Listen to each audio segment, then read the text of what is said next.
नमस्कार प्यारे साथियों, कैसे हैं आप सब लोग। आशा करता हूँ आप बहुत बेहतरीन होंगे। और आज हम आ चुके हैं ह्यूमन रिप्रोडक्शन के लेक्चर नंबर 2 पर।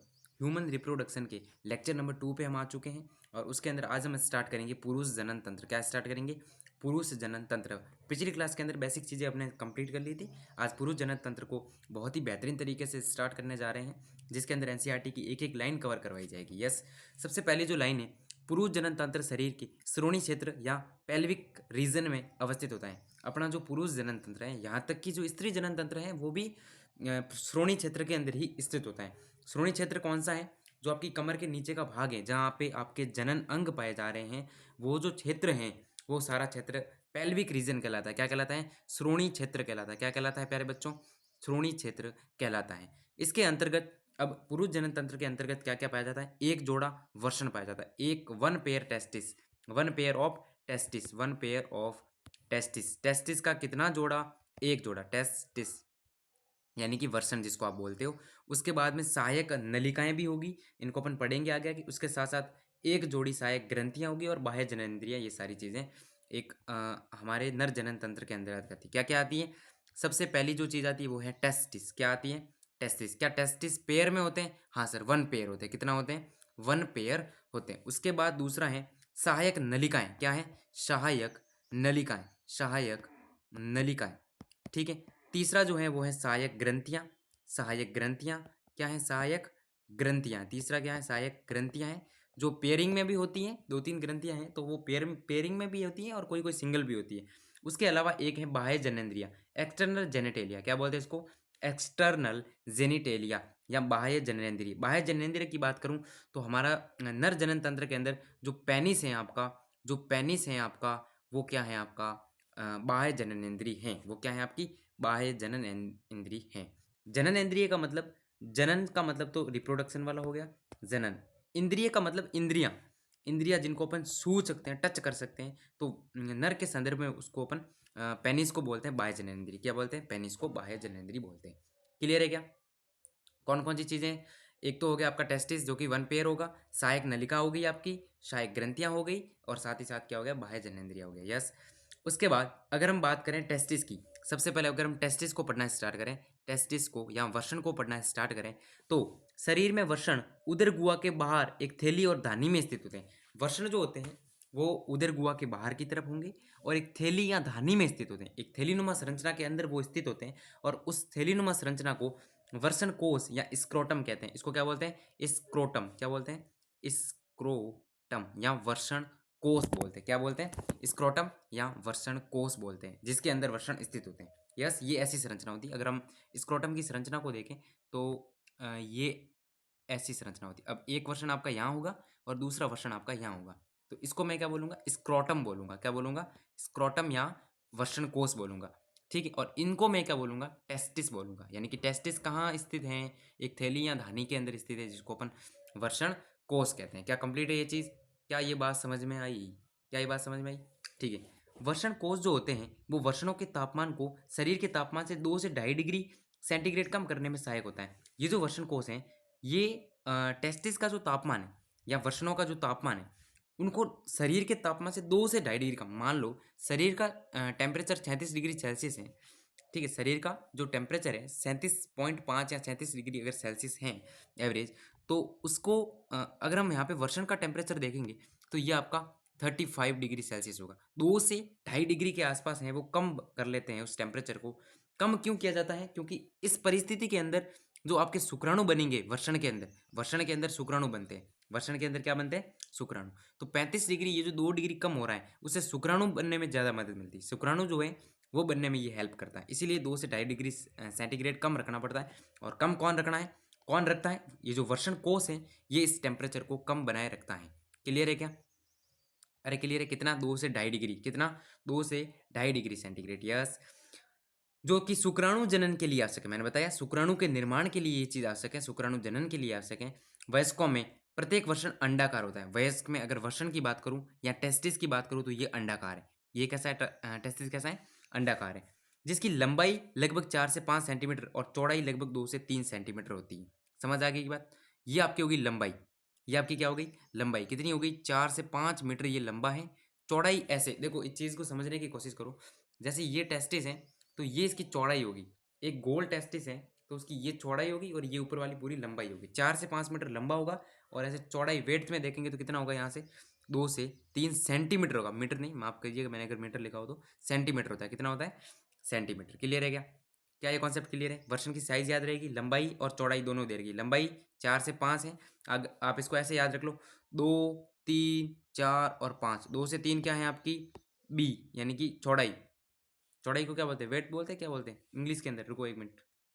वेट ही बोलते हैं मेरे हिसाब से। तो डब्ल्यू से स्टार्ट होगा, है ना? तो 2, 3, 4, 5 है। 2 से 3 आपकी डब्ल्यू है, यानी कि वेट है, यानी कि चौड़ाई है। और 4 से 5 आपकी क्या है? लेंथ है, डब्ल्यू एल। वेट और लेंथ। 2 से 3 आपकी वेट है और 4 से 5 आपकी लेंथ है। यस, कॉन्सेप्ट क्लियर हुआ क्या? कॉन्सेप्ट क्लियर हुआ क्या? यस। उसके बाद वर्षण जो है वो सघन आवरण से ढका रहता है। वर्षण जो है सघन यानी कि घने आवरण से वो ढका हुआ रहेगा। प्रत्येक वर्षण में लगभग 250 कक्ष होते हैं जिन्हें वर्षण पालिका या टेस्टिकुलर लोब्यूल्स कहते हैं। मान लो ये मेरा वर्षण है, मान लो ये मेरा टेस्टिस है, ये मेरा क्या है? टेस्टिस है। मान लो ये वर्षण है, मान लो ये वर्षण है। एक सेकंड रुकना आप, अभी थोड़ा अच्छे से करते हैं। ये टेस्टिस है, ये क्या है आपका? टेस्टिस है। ये लो, ये टेस्टिस। अब यहाँ पे क्या होगा टेस्टिस के अंदर? यहाँ पे ऐसे छोटे छोटे, ऐसे छोटी छोटी, ऐसे छोटी छोटी कितनी? 250 कक्ष। कितने? 250 कक्ष। ऐसे ऐसे 250 कक्ष है। कितने हैं? 250 प्रत्येक के अंदर। दो होते हैं टेस्टिस, एक के अंदर कितने हैं? ये लिखा हुआ प्रत्येक वर्षण के अंदर। प्रत्येक वर्षण के अंदर जो है वो 250 कक्ष है। कितने हैं? 250, ठीक है। अब ये जो 250 कक्ष हैं, इन एक कक्ष को अपन एक नाम देते हैं, इस कक्ष का एक नाम देते हैं। इसको बोलते हैं वर्षण पालिका। क्या बोलते हैं? वृषण पालिका। क्या बोला जाता है? वृषण पालिका या टेस्टिकुलर लोब्यूल्स, या फिर टेस्टिकुलर लोब्यूल्स, टेस्टिकुलर लोब्यूल्स। एक टेस्टिस के अंदर ये होती है 250। ऐसे ऐसे कितने कक्ष होते हैं? 250। ऐसे ऐसे कितने कक्ष होते हैं एक टेस्टिस के अंदर? 250 कक्ष होते हैं। क्या बात समझ में आई? इनको क्या बोला जाता है? वर्षण पालिकाएं बोला जाता है। वर्षण पालिकाएं बोला जाता है। यस। प्रत्येक वर्षण पालिका के अंदर 1 से लेकर 3 अति कुंडलित शुक्रजनन नलिकाएं सेमिनिफेरस ट्यूब्यूल्स होती है, जिसके अंदर शुक्राणु पैदा किए जाते हैं। इसका मतलब ये चीज तो कंफर्म है कि शुक्राणु टेस्टिस के अंदर बनेंगे तो टेस्टिस के अंदर। लेकिन टेस्टिस के अंदर भी अगर आपसे एग्जैक्ट लोकेशन पूछी जाएगी शुक्राणु कहाँ बनेंगे, तो इस चीज को आप समझने का प्रयास करो। ये आपका टेस्टिस है, ये आपका टेस्टिस है। इसके अंदर मैंने बोला 250 कक्ष होंगे। ऐसे ऐसे ऐसे छोटे छोटे कितने? 250 कक्ष होंगे। कितने होंगे? 250 कक्ष होंगे। उस एक कक्ष के अंदर 1 से लेकर 3 तक ऐसी छोटी-छोटी कुंडलित नलिकाएँ, ऐसी छोटी-छोटी 1 से लेकर 3 तक कुंडलित, यानी कुंडली के शेप में, घूमी हुई कुंडली के शेप में 1 से 3 होती है नलिकाएँ। उन नलिकाओं को बोला जाता है सेमिनिफेरस ट्यूब्यूल्स या शुक्रजनक नलिकाएँ। क्या बोला जाता है? शुक्रजनक नलिकाएँ या सेमिनिफेरस ट्यूब्यूल्स। एक के अंदर कितनी होती है? 1 से लेकर 3 तक होती है। अति कुंडलित, बहुत ज़्यादा ऐसे वलित होती है और उसके अंदर फिर शुक्राणु पैदा किए जाते हैं। उस नलिका के अंदर क्या पैदा किए जाते हैं? स्पर्म पैदा किए जाते हैं, शुक्राणु पैदा किए जाते हैं, जो कि युग्मक हैं, नर युग्मक हैं। ओके, जो कि क्या है आपका? नर युग्मक है।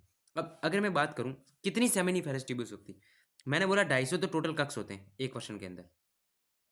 एक कक्ष के अंदर 1 से 3 होती है, एक कक्ष के अंदर 1 से 3 होती है, मतलब 250 कक्षों के अंदर कितनी हो सकती है? 250 से लेकर प्रत्येक कक्ष में एक एक मानो तो 250 होगी, और मैक्सिमम मानो तो 25 या 75, यानी 750, 250 से लेकर 750। तो अपन अधिकतम वाला ज़्यादा मानते हैं, क्योंकि एक एक तो मुश्किल है ना, 2 से 3 तो लगभग होती है। इसलिए 700 के आसपास एवरेज जो है वो एक वर्षन के अंदर है। यानी दोनों वर्षन के अंदर बात करूँ तो 1400-1500 जो है आपकी सेमिनिफेरस ट्यूब्यूल्स पाई जाती हैं, यानी कि शुक्रजनक नलिकाएं पाई जाती हैं। क्या कॉन्सेप्ट क्लियर हुआ?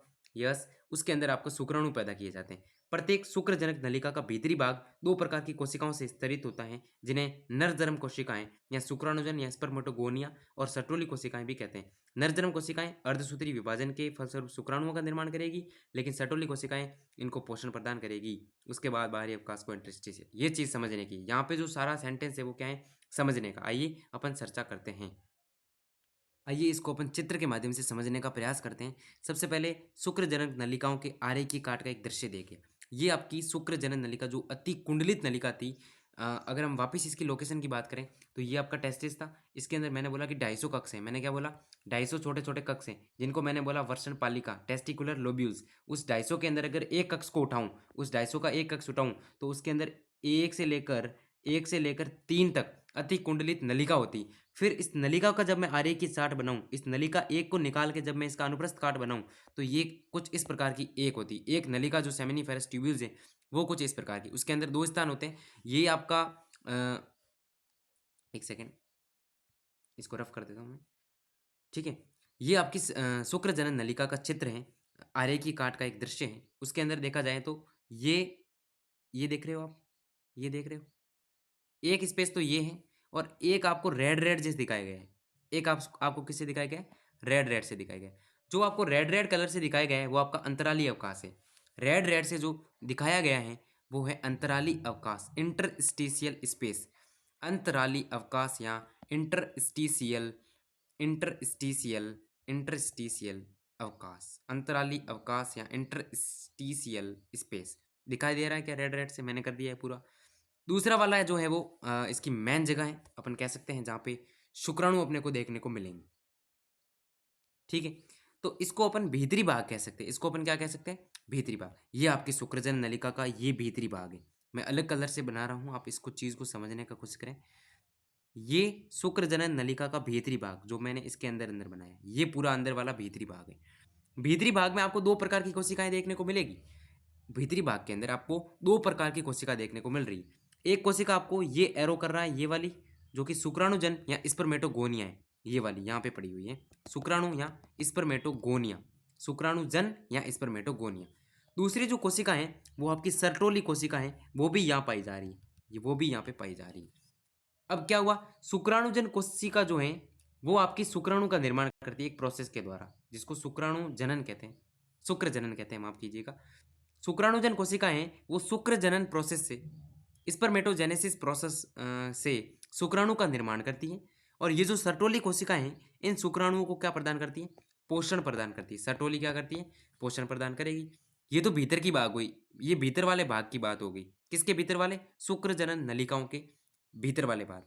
अब जो बाहरी भाग है, जिसको मैंने अभी मैं इसको अलग कलर से, ग्रीन कलर से बता रहा हूँ, जो कि इसका बाहरी भाग है, ये जो ग्रीन कलर से है वो बाहरी भाग है, ये वाला, जिसको इंटरस्टिशियल स्पेस कहते हैं। जिसको क्या कहते हैं?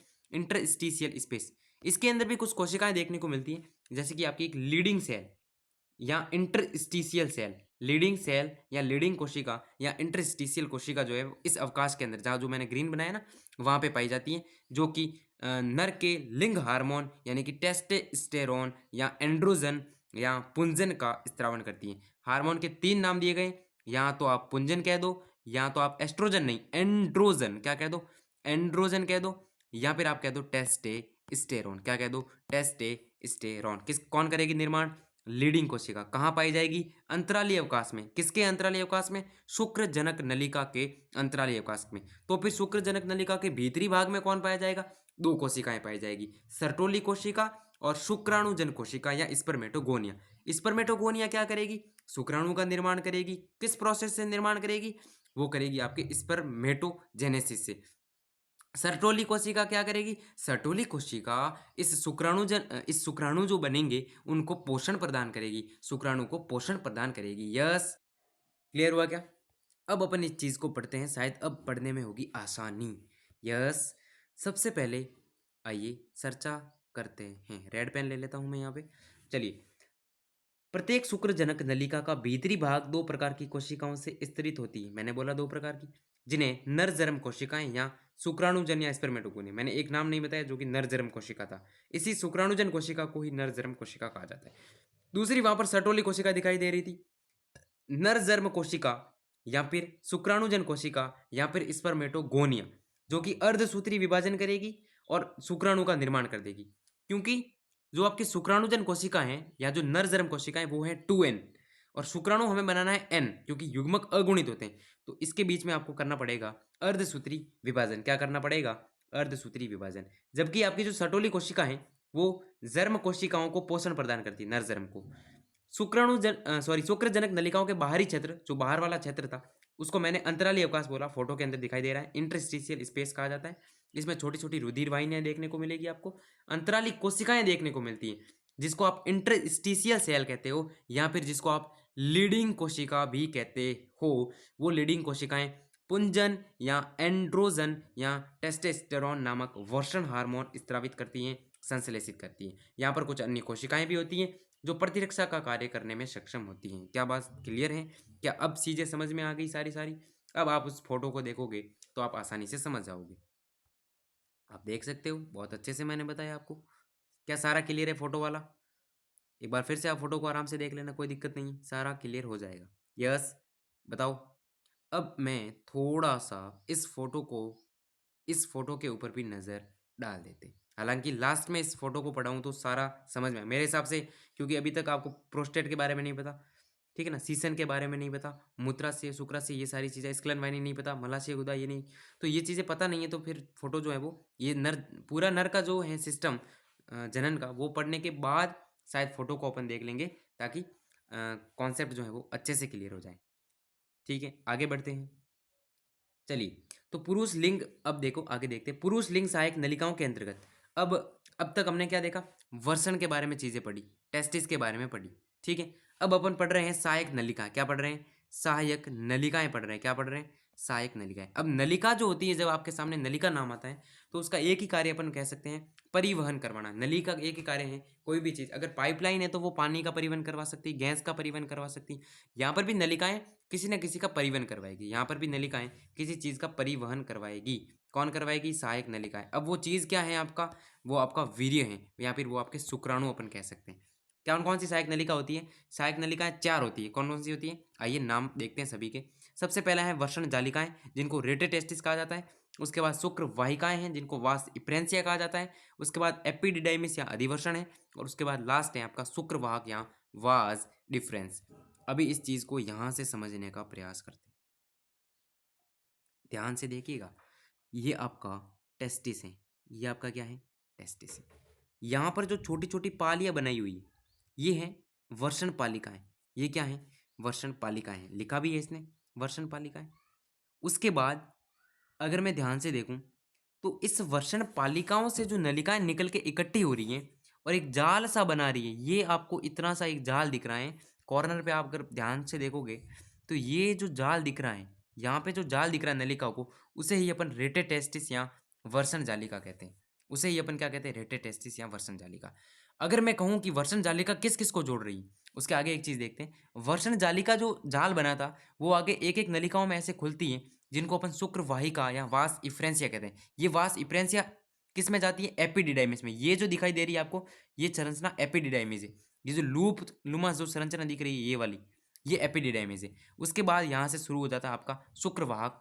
ये आपका शुक्रवाहक है, ये आपका क्या है? शुक्रवाहक है। अगर मैं आपसे पूछूं कि आपकी जो आपका वर्षण जालिका है, ये जो जाल बना था यहाँ पे, वो किसके किसको जोड़ रहा है, तो मैं कहूँगा वो आपका वर्षण पालिका और शुक्र वाहिका को आपस में कनेक्ट कर रहा है। आप देखेंगे तो वर्षण जालिका और शुक्र वाहिका को कनेक्ट कर रहा है। अगर मैं आपसे पूछूं शुक्र वाहिका किस किस को कनेक्ट कर रही है, तो ये आपके शुक्र वाहिका है। तो एक तो एपिडिडाइमिस और ये एक रेटेटेस्टिस या वर्षण जालक या रेटेटेस्टिस, इसको कनेक्ट करने के बीच में आ रही है, इन दोनों के कनेक्ट कर रही है। ये चीज़ थी, ठीक है। तो अभी अपन पढ़ते हैं इसको। शुक्रवाहक, और ये चारों नाम आपको याद रखने हैं। उसके बाद आगे देखते हैं। वर्षण की शुक्रजनक नलिकाएं वर्षण नलिकाओं के माध्यम से शुक्र वाहिकाओं में खुलती। मैंने बोला शुक्रजनक नलिकाएं यानी सेमिनिफेरस ट्यूब्यूल्स, वो वर्षण नलिकाओं के माध्यम से शुक्र वाहिकाओं में खुलती है। यहाँ पे वर्षण नलिकाएं कहूँ, जिसको इसने रेटेटेस्टिस बोला है। क्या बोला है? रेटेटेस्टिस या वर्षण जालिकाएं। रेटेटेस्टिस के माध्यम से वास इफ्रेंसिया, शुक्र वाहिका मतलब वास इफ्रेंसिया में खुलेंगी। कौन खुलेगी? शुक्रजनक नलिकाएं। यह शुक्र वाहिनी ये शुक्र वाहिकाएं वास इफ्रेंसिया वो अधिवर्षण में खुलती है, यानी कि एपिडिडाइमिस में खुलती हैं। और जो प्रत्येक वर्षण के पच्च सतह पर, प्रत्येक टेस्टिस के पीछे जो सतह है, पीछे वाली सतह के ऊपर स्थित होता है। कौन? एपिडिडाइमिस या अधिवर्षण। ये अधिवर्षण आगे शुक्रवाहक यानी वास डिफरेंस की ओर बढ़ते हुए उधर यानी ऊपर की ओर आता है, पेट की ओर, उधर की ओर जाती है। जो मूत्राशय यहाँ पे स्थित होता है, पेट के जस्ट नीचे मूत्राशय, उसके ऊपर की ओर, मूत्राशय के जस्ट ऊपर एक लूप बना देती है। कौन? शुक्रवाहक लूप बनाता है। इसमें शुक्राशय से एक वाहिनी आती है और मूत्र मार्ग में स्क्लनी वाहिनी के रूप में खुलती है। क्या होगा? ये आपका मूत्राशय था, ठीक है, ये आपका मूत्राशय था। और यहाँ से शुक्रवाहक आया लूप बनाते हुए, यहाँ से भी शुक्रवाहक आया लूप बनाते हुए, और लूप बनाते हुए ये मूत्र मार्ग में ऐसे मिल गया।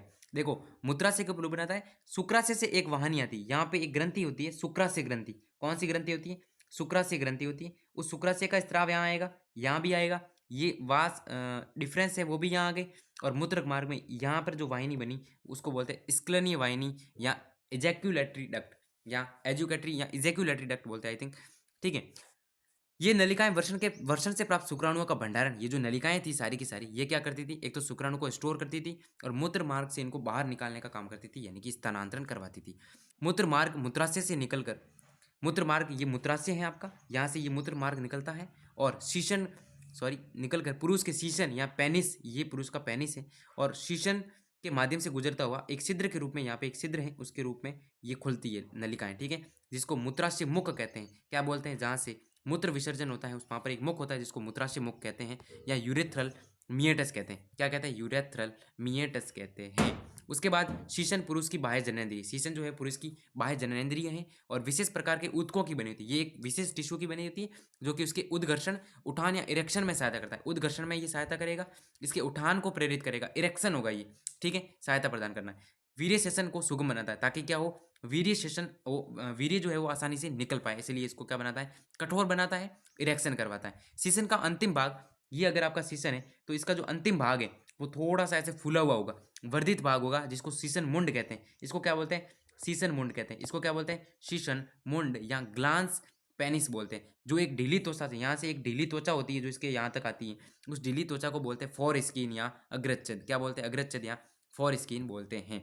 ये हो गए आपके सारे बाह्य जननेंद्रियां भी पढ़ ली, शीशन वाली सहायक नलिकाएं भी पढ़ ली। अब पढ़नी सहायक ग्रंथियां। पुरुष की सहायक ग्रंथियों के अंदर बात करूं तो एक जोड़ा आपकी शुक्राशय होगी। एक जोड़ा क्या होगी, शुक्राशय। प्रोस्टेट ग्रंथि जोड़े में नहीं है, अकेली होती है, और बल्बो यूरेथिल वापस जोड़े में। ठीक है, इन ग्रंथियों का स्त्राव शुक्रिय या सेमिनल प्लाज्मा बनाता है। जो इन सारी ग्रंथियों का स्त्राव इकट्ठा होगा उसको अपन शुक्रिय प्रद्रव्य या सेमिनल प्लाज्मा कहते हैं, जो फ्रक्टोज शर्करा से भरपूर होगा, कैल्शियम आयन होंगे, एंजाइम से भरपूर होगा। बल्बो यूरेथिल ग्रंथि उसका स्त्राव मैथुन के दौरान शीशन के अंदर तेलीय बनाता है, शीशन को लुब्रिकेशन प्रदान करता है, थोड़ा सा चिकना बना देता है। कौन, बल्बो यूरेथिल ग्रंथियों का जो स्त्राव है वो, यस, जो कि लुब्रिकेशन में हेल्प करता है। उसके बाद सीधा आपका स्त्री जनन तंत्र है, यानी कि जो पुरुष जनन तंत्र है वो कंप्लीट हुआ। अब अपन फोटो देखते हैं और फोटो के माध्यम से सारी चीजें समझते हैं कि कैसे क्या प्रोसेस है। अब देखो, इस टेस्टिस के अंदर, इस टेस्टिस की ये आपका वर्षण पालिका है, इसके अंदर थी सेमिनिफेरस ट्यूब्यूल्स 1 से 3। वो सेमिनिफेरस ट्यूब्यूल्स ने बनाया स्पर्म। क्या बनाया, स्पर्म। वो स्पर्म अब गए कहाँ पे, रेटे टेस्टिस में, वर्षण जालिका के अंदर गए। यहाँ से वो चले गए वास इप्रेंसिया के माध्यम से एपिडिडाइमिस के अंदर। वास इप्रेंसिया के माध्यम से चले गए एपिडिडाइमिस। एपिडिडाइमिस से होते हुए, एपिडिडाइमिस कहाँ पाया जा रहा है, वर्षण की पच्च सतह पे। उस एपिडिडाइमिस से होते हुए वो चले गए आपके शुक्रवाहक से होते हुए, शुक्रवाहक से होते हुए ये स्पर्म आ रहे हैं। ये क्या आ रहे हैं, शुक्राणु आ रहे हैं अभी तक। ठीक है, ये शुक्राणु ने यहाँ मूत्र वाहिनी के ऊपर ये देखो मूत्राशय के ऊपर लूप बनाई, मूत्राशय के ऊपर ये लूप बनाई। ये देखो मूत्राशय के ऊपर किसने लूप बनाई, किसने लूप बनाई, शुक्रवाहक ने लूप बनाई, शुक्रवाहक ने लूप बनाई। अरे चलो, बनाई तो बनाई। अब देखो, ये आपकी शुक्राशय है, ये ग्रंथि है। कितनी है वो, 2 है। दिख रही है क्या, येलो कलर से बनाई हुई है 2 ग्रंथियां। क्या येलो कलर से 2 ग्रंथियां बनाई हैं, यस। तो एक जोड़ा बोलूंगा मैं इसको, 1 पेयर बोलूंगा, 1 पेयर ऑफ शुक्राशय, यस। उसके बाद ये आपका मूत्राशय है, ये आपका मूत्राशय। यहाँ पे शुक्रवाहक ने लूप बनाते हुए आगे आया, ये शुक्रवाहक आया, यहाँ से भी शुक्रवाहक आया, यहाँ से शुक्राशय भी आया, यहाँ से शुक्राशय का जो शुक्राशय ने जो चीज़ बनाई, स्त्राव बनाया, वो यहाँ आया, और यहाँ पे एक वाहिनी बना दी, एक वाहिनी बना दी जो सबको एक साथ मिक्स कर रही है। उस वाहिनी का नाम है इजैक्यूलेटरी डक्ट या स्क्लनीय वाहिनी। क्या बना दिया, स्क्लनीय वाहिनी। ठीक है, यहाँ पे जो ग्रंथि बनाई है प्रोस्टेट ग्रंथि, वो आपको सिंगल है, 2 भाग दिख रहे हैं कि एक इधर है एक इधर, नहीं, वो पीछे है, और एक देखा जाए तो पूरा एक भाग है, ये इतना एक भाग है, ये इतना क्या है, एक भाग है। ठीक है, प्रोस्टेट ग्रंथि होगी आपकी। उसके बाद कंद मूत्रपथ ग्रंथि, जिसको बल्बो यूरिथ्रल ग्रंथि कहते हैं। ये जो छोटे छोटे ब्लब दिखाई दे रहे हैं ना आपको, छोटे छोटे ब्लब दिखाई दे रहे हैं 2, यही आपकी बल्बो यूरिथ्रल ग्रंथि है। इसका जो स्त्राव होगा वो शीशन को लुब्रिकेशन देगा, वो शीशन को क्या देगा, तेलीय बना देगा, स्नेहन प्रदान करेगा। Yes, concept clear. उसके बाद ये आपका मूत्र मार्ग है, यहाँ से मूत्र आता है और आप मूत्र को उत्सर्जित करते हो, यहाँ से मूत्र आता है और आप मूत्र को ऐसे उत्सर्जित कर देते हो। ठीक है, मूत्र मार्ग, ये आपका टेस्टिस था। ये सारी चीजें तो बता दी मैंने। अब देखो, यहाँ पे जो इसका फूला हुआ भाग है, ये वाला भाग थोड़ा फूला हुआ है शीशन का, दिखाई दे रहा है क्या, ये थोड़ा भाग फूला हुआ दिखाई दे रहा है। इस फूले हुए भाग को बोलते हैं शीशन मुंड। क्या बोलते हैं, शीशन मुंड बोलते हैं, यस। और इसके ऊपर देखो एक त्वचा दिख रही है, ये वाली इतनी बनाई है एनसीईआरटी ने, इसको बोलते हैं फोर स्किन। क्या बोलते हैं, अग्रच्छद। क्या बोलते हैं, फोर स्किन या अग्रच्छद। और इसको शीशन मुंड को क्या बोलते हैं, यूरेथ्रल मिएटस। क्या यूरेथ्रल मिएटस बोला था क्या, सीसन मुंड को क्या बोला था बताइए, आगे देखते हैं वापस। सीसन मुंड को इंग्लिश के अंदर क्या बोला था? मुद्रा से मुख को यूरेथ्रल मीनिटस बोला था, माफी चाहता हूँ। सीसन मुंड को, सॉरी, हाँ, ग्लांस पेनिस बोला था। क्या बोला था? ग्लांस पेनिस बोला था। ये एक चित्र अपन ने समझ लिया। अब इस चित्र के माध्यम से भी चीज़ें समझने का प्रयास करते हैं। वही चीज़ें, ये आपकी मूत्र वाहिनी है, ये आपकी मूत्र वाहिनी है। कहाँ से आती है बेटा मूत्र वाहिनी? बताओ। ये किडनी से आ रही है, ये किडनी से आ रही है मूत्र वाहिनियाँ, ठीक है। उसके बाद ये शुक्राशय है, ये आपका शुक्राशय है। बताओ कौन सा शुक्राशय दिए गए? ये वाला शुक्राशय, ये शुक्राशय। ऐसे ऐसे दो है, एक और एक इस साइड है, एक और एक दूसरी और है, ठीक है ना। एक फोटो में यहाँ दोनों और का नहीं आ सकता, एक और एक दूसरा और है, ठीक है। यहाँ से वर्षण था ये वाला, यहाँ से शुक्राणु बने और इस नलिका के माध्यम से ये अब शुक्र वाहक हैं और इसके माध्यम से इसके अंदर मिले और यहाँ पे स्क्लनी वाहिनी कहाँ बनाई? देखो, शुक्राशय से एक स्राव आया, एक इससे आया और यहाँ पे बना दी स्क्लनी वाहिनी। फिर इस मूत्र मार्ग के स्राव और ये मिक्स में होकर ऐसे चले गए और ये आपका बल्बोयूरेथ्रल होगी, जिसको कंद मूत्रपथ बोला। ये आपका गुदा है, मलाशय है। उसके बाद ये मूत्र मार्ग, शीशन मूड, अग्रज, तो वही बात इसमें भी देख लिया अपन ने। इसी के साथ नर जनन तंत्र कंप्लीट हुआ। आप इसके क्वेश्चन जरूर लगाइएगा और एक बार पुनः आप एनसीईआरटी को रीड करिएगा, आपको अच्छे से समझ में आ जाएगा। अगर कोई डाउट्स हो तो कमेंट में छोड़ दीजिएगा, नो टेंशन, हम ज़रूर सॉल्व करवाएंगे। और उसके आगे अपन जो हैं इससे नेक्स्ट जो हैं वो अपन स्टार्ट करेंगे, स्टार्ट करेंगे स्त्री जनन तंत्र। क्या स्टार्ट करेंगे? स्त्री जनन तंत्र जो है वो अपन स्टार्ट कर देंगे। ओके, आई होप आपको अच्छे से समझ में आया होगा। मिलते हैं नेक्स्ट वीडियो में। Thank you so much.